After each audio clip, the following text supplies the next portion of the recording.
Hello, Patriots. I'm Lee Watts, and this is Patriot Point. And may I compliment you on your excellent decision of what to be watching right now. On Patriot Point is where you can get Kentucky news and analysis from a conservative, Christian, and common sense point of view. Well, right now as I'm recording this, the Kentucky State Legislature is in its last day and a half for making new laws for this year. So a lot of the things we've been talking about throughout the year are up for debate right now, heated debate.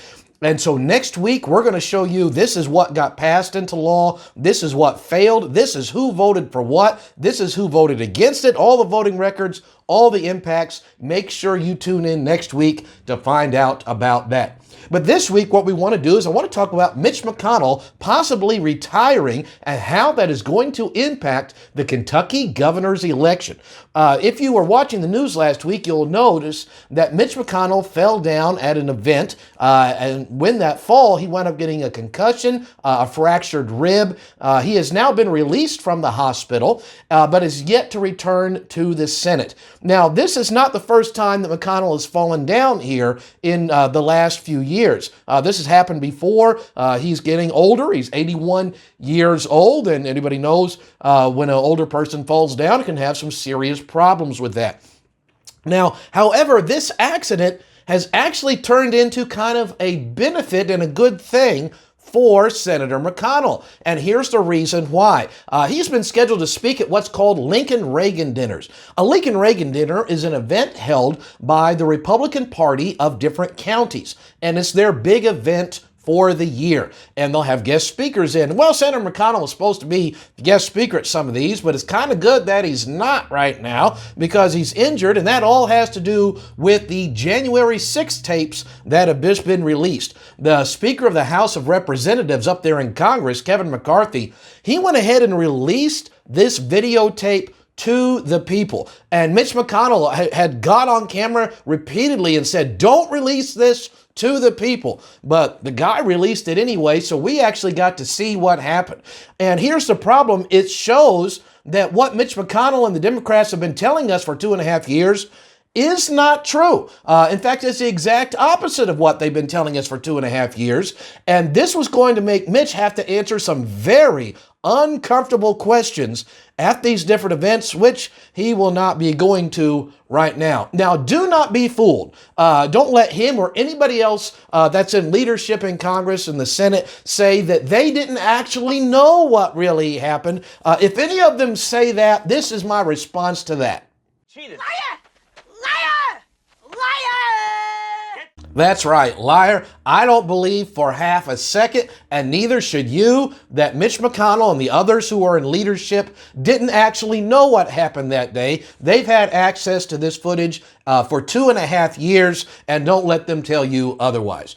But this brings up the question, with this most recent hospitalization, and it's happened in the past, what happens if Mitch McConnell says that he's going to retire? Again, I do not expect him to serve out his full term. So if he steps down, who's the new senator? Who gets to choose the new senator? Well, this is the way that it happens. In the United States, 13 states say if there's an opening, then we're going to have a special election to replace the senator. However, we're not one of those 13 states. We're one of the 37 other states that says that the governor gets to appoint who's going to be the replacement senator. So there's been great concern that Andy Beshear will simply appoint himself to be the senator. This type of thing has happened in Kentucky history before. We used to have Governor Happy Chandler, and then there was a senator gone, so he arranged it where he became then Senator Happy Chandler. Well, seeing this coming and that Mitch's not being able to fill out his term is a distinct possibility, the Kentucky General Assembly passed a law back in 2021. It's KRS 63.200. And it says that if Mitch McConnell or if any senator steps down, that, okay, the governor gets to choose somebody to replace them, but the governor has to choose somebody from the same party as the departing senator, and it has to be between 3 people that the executive committee of that party selects. So keep this in mind. If Mitch is to step down, you don't get to vote for his replacement. his replacement is going to be chosen by the executive committee of the Republican Party of Kentucky. And it says they will pick 3 people, and the governor has 21 days to select one of those 3 people. I think it's interesting to note, it doesn't say what happens if the governor doesn't make a decision in 21 days. Probably should have put that into the law there.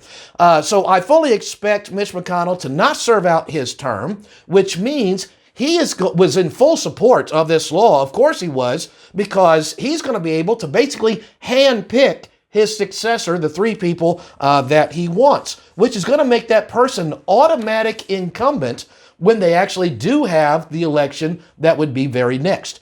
So let's say that Mitch McConnell, he steps down. The Republican Party Executive Committee selects 3 people that they see to be his replacement. So Andy Beshear gets to pick one of them.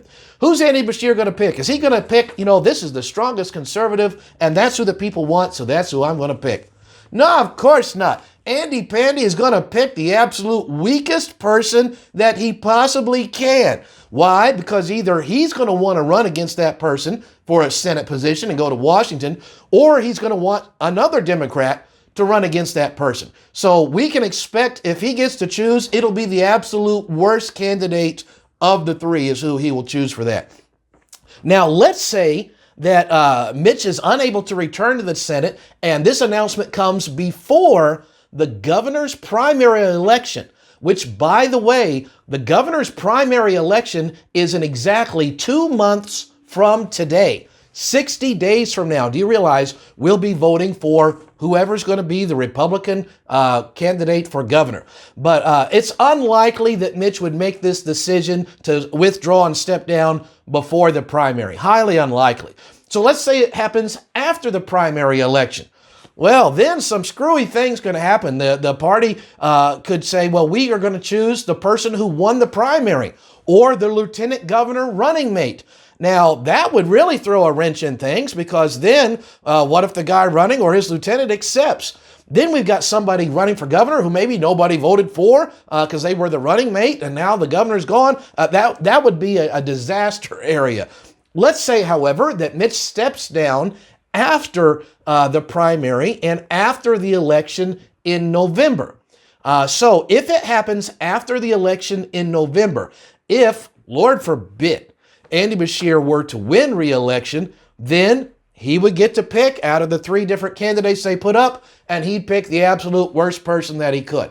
But let's say, Lord willing, the Republican wins the governor's office. So that Republican, again, the governor could step down, make his lieutenant governor or her lieutenant governor to be governor. Then that lieutenant is now governor and appoints the person who used to be governor to be the senator, just like happened with Happy Chandler. Or they could appoint their lieutenant governor, depending on who the 3 people that the party puts up there. So this is it's going to be unexplored territory. It all depends on when it happens. I expect, again, Mitch McConnell will not serve out his term. He wants to handpick his successor and make them an incumbent, and it will probably happen after the November election, because there's, hopefully we'll have a Republican as the governor. So that's a little thing that's going to keep your eyes on that. So when Mitch steps down, remember, you heard it on Patriot Point months or year before it ever happened. So that's what we have for you this week. Don't forget to tune in next week as we go over what were the new laws that were passed this year, who voted yes, who voted no. Looking at those voting records, I think you will find that very interesting. So until next week, I'm Lee Watts for Patriot Point, reminding you that liberty is not a spectator sport.